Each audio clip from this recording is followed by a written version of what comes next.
Hello everyone, study with us में आपका एक बार फिर से स्वागत है। और आज हम डिस्कस करने वाले हैं सुपर इम्पॉर्टेंट क्वेश्चंस जो कि काफ़ी इंपॉर्टेंट है आपके नेट के एग्ज़ाम्स के लिए। नेट के पेपर 1 से रिलेटेड जो इम्पॉर्टेंट क्वेश्चंस हैं वो इस वीडियो में जो है आपको कराए जा रहे हैं। और ये जो क्वेश्चंस हैं ये लगभग सभी टॉपिक्स के मिक्स हैं, जिसमें teaching aptitude, research aptitude, communication और इन्वायरमेंट, हायर एजुकेशन, सभी टाइप के क्वेश्चन जो है मैं इस वीडियो में लेके आया हूँ। इस तरह की ये 18वीं वीडियो है, ठीक है। 17 वीडियो जो है ऑलरेडी मैंने अपलोड कर दी है। अगर वो वाली वीडियोस आपने नहीं देखी है तो आप उसे देख सकते हैं, ठीक है। क्योंकि ये रिवीजन वीडियो है तो इसमें मैं सिर्फ और सिर्फ इम्पॉर्टेंट जो क्वेश्चंस है वही करवा रहा हूँ, ठीक है। और इनमें कई ऐसे क्वेश्चंस हैं जो कि पहले भी एग्ज़ाम में पूछे गए हैं, तो वो क्वेश्चन भी जो है मैंने इसमें इंक्लूड कर रखे हैं।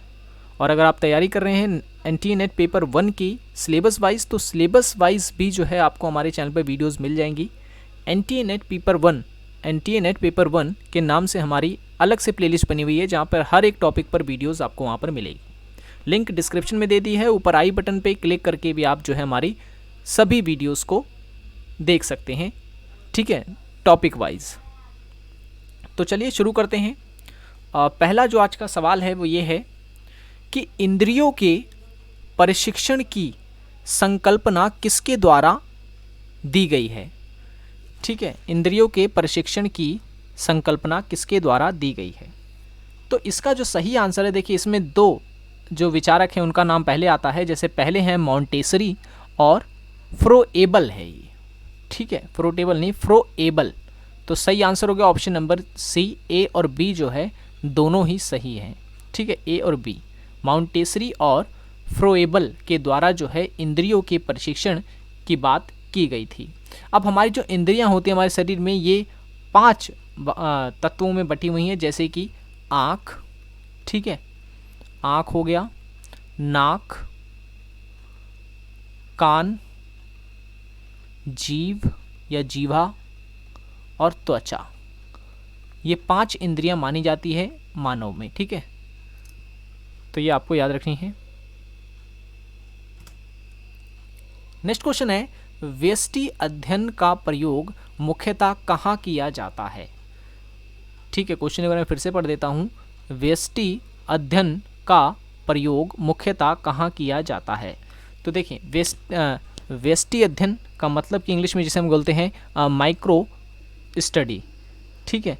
तो इसका जो प्रयोग है वो किया जाता है जीव विज्ञान में भी, ठीक है, और इतिहास में भी किया जाता है और समाजशास्त्र में भी किया जाता है। तो सही आंसर हो गया इसका ऑप्शन नंबर डी, उपयुक्त सभी में किया जाता है, ठीक है। और भी कई सारे विषय होते हैं जैसे मनोविज्ञान, ठीक है, मनोविज्ञान में भी किया जाता है।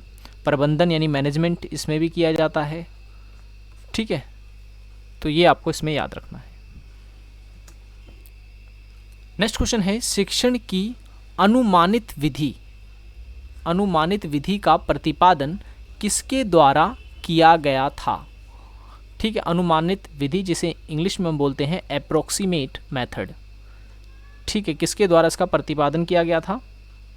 तो इसका सही जो आंसर है वो है professor Armstrong, option number B, ठीक है। प्रोफेसर आर्मस्ट्रॉन्ग ने जो है अनुमानित विधि का प्रतिपादन किया था, ठीक है। इस विधि में होता क्या है? इसमें होता यह है कि छात्रों में जांच की भावना विकसित करना जो है इसका मुख्य उद्देश्य रहता है, ठीक है।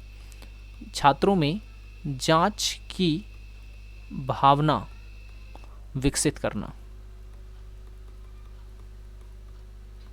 ये मुख्य उद्देश्य होता है अनुमानित विधि का, ठीक है। इसमें जो छात्र होता है वो ज्ञान का प्रयोग ही नहीं करता बल्कि ज्ञान की आविष्कारक भी बन जाता है, ठीक है। इस विधि के तहत ये याद रखें आप कि जो छात्र होते हैं वो ज्ञान का प्रयोग ही नहीं करता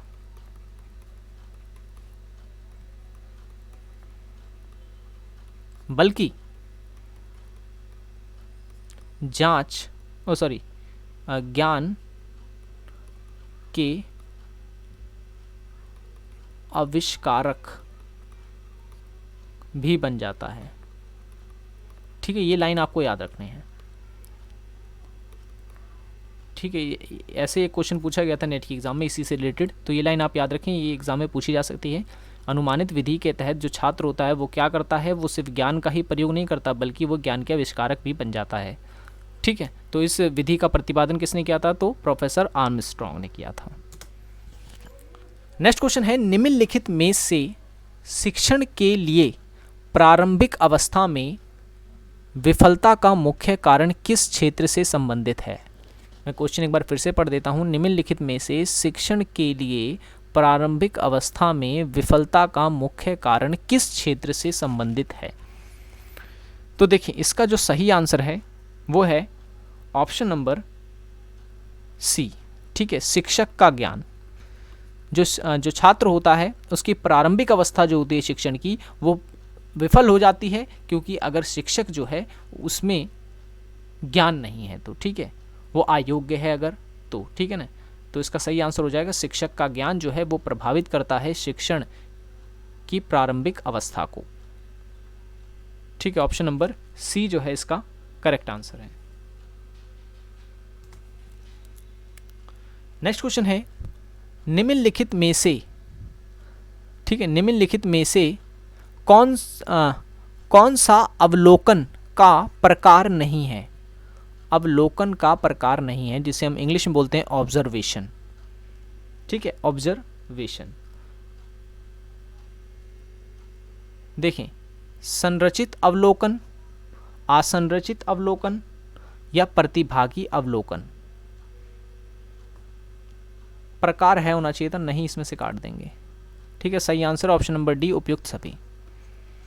उपयुक्त सभी जो है इसका आंसर है। ठीक है, ये सारे के सारे जो हैं ये अवलोकन के प्रकार हैं। ठीक है, अच्छा, अवलोकन का मतलब क्या होता है? इसका मुख्य उद्देश्य जो होता है वो ये होता है कि इस विधि का जो प्रयोग है वो व्यवहारिक विज्ञान में किया जाता है। ये चीज़ आप याद रखना। ठीक है, इसका प्रयोग व्यवहारिक विज्ञान में किया जाता है। ठीक है, सिद्धांत निर्माण में नहीं, व्यवहारिक विज्ञान के निर्माण में जो है इसका प्रयोग किया जाता है। इसमें होता यह है कि प्रतिवादियों के साक्षात्कार के बिना जांचकर्ता के स्वयं के अवलोकन के माध्यम से जानकारी प्राप्त कर लेता है। आप समझे? अब मैं एग्जांपल से आपको समझाता हूँ। देखिए, एक होता है कि आप किसी से इंटरव्यू लेकर के किसी के बारे में जानें। ठीक है, एक ये तरीका होता है अवलोकन का, और एक दूसरा होता है, अवलोकन कह रहा हूँ उसे मैं, एक तरीका होता है आंकड़े या फिर किसी भी विषय के बारे में ज्ञान प्राप्त करने का। ठीक है, आप किसी से प्रत्यक्ष रूप से पूछें, इंटरव्यू से या फिर किसी भी तरीके से। और एक होता है कि आप अपने मन में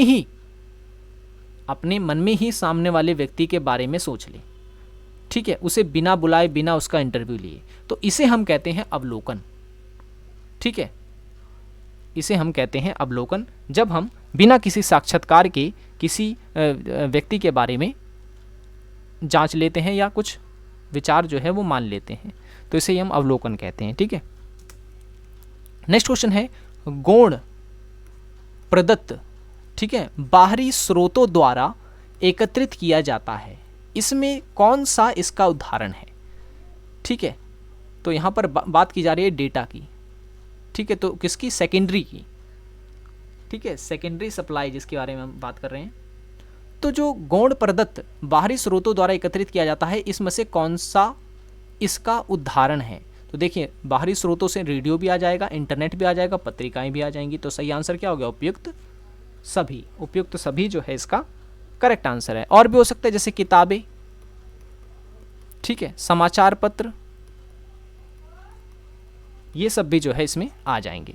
अच्छा, अब अगर आपसे पूछ ले गुणात्मक प्रदत्त और संख्यात्मक प्रदत्त में क्या अंतर होता है, या मात्रात्मक जिसे हम कहते हैं, गुणात्मक प्रदत्त और मात्रात्मक प्रदत्त में क्या अंतर है। तो दोनों में अंतर यह है कि गुणात्मक जो होता है, ठीक है, इसमें संख्याओं का इस्तेमाल नहीं किया जाता, संख्याओं का इस्तेमाल इसमें नहीं होता है। जबकि मात्रात्मक जो प्रदत्त होते हैं इसमें संख्याएं इस्तेमाल की जाती हैं, जैसे सर्वेक्षण वगैरह किया जाता है ना, आंकड़े, जो आंकड़ों से संबंधित होता है वो होता है मात्रात्मक प्रदत्त। ठीक है, ये चीज़ आपको याद रखनी है। जो आंकड़ों से जुड़ा होता है वो मात्रात्मक प्रदत्त होता है, जो आंकड़ों से नहीं जुड़ा होता वो गुणात्मक प्रदत्त होता है। एक होता है वस्तुनिष्ठ प्रदत्त भी होता है, विषयनिष्ठ प्रदत्त भी होता है।